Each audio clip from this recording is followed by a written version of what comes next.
Mavis is a diesel engine who works for the quarry company shunting freight cars in their sidings. She has 6 small wheels hidden by side plates just like Toby's. Mavis is young and full of her own ideas.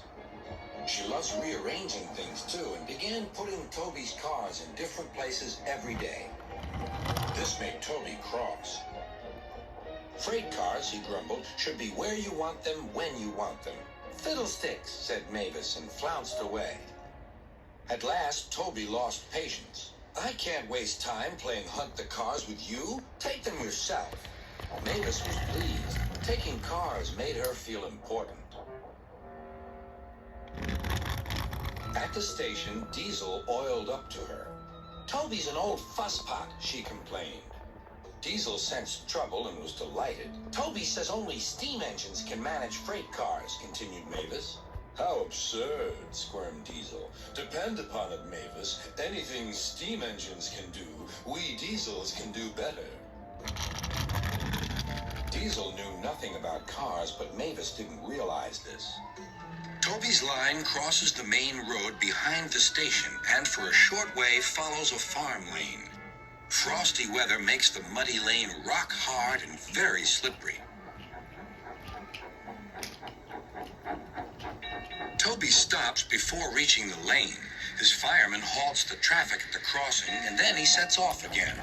By using the heavy cars to push him along, he has no trouble with the frosty rails in the lane and across the road.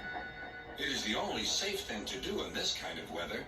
Toby warned Mavis and told her just what to do. I can manage, thank you, she replied. I'm not an old fusspot like you. The freight cars were tired of being pushed around by Mavis. It's slippery, they whispered. Let's push her around instead. On, they yelled. Mavis took no notice. Instead, she brought the cars carefully down the lane and stopped at the level crossing. All traffic halted.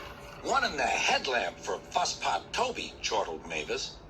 But Mavis had stopped in the wrong place. Instead of taking Toby's advice, she had given the cars the chance they wanted. Hold back, they cried. Grrr, ordered Mavis. The cars just laughed and her wheels spun helplessly. Workmen sanded the rails and tried to dig away the frozen mud, but it was no good. Everyone was impatient. Grrr, wailed Mavis. Toby was in the yard when he heard the news. I warned her, he fumed. She's young yet, soothed his driver, and she can manage her cars herself, interrupted Toby. They're your cars, really, his driver replied. Mavis is supposed to stay at the quarry if Sir Topham Hatt finds out. Yes, said Toby thoughtfully. He and his driver agreed that it would be best to help Mavis after all. An angry farmer was telling Mavis just what she could do with her train. Having trouble, Mavis? Chortled Toby. I am surprised. Gosh, said Mavis.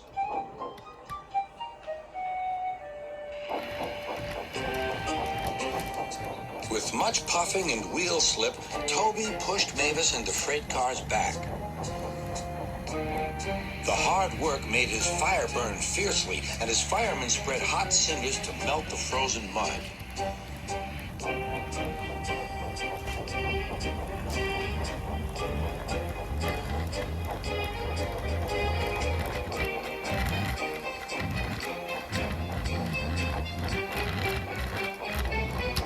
At last, they finished. Goodbye, called Toby. You'll manage now, I expect. Mavis didn't answer. She took the cars to the sheds and scuttled home to the quarry as quickly as she could.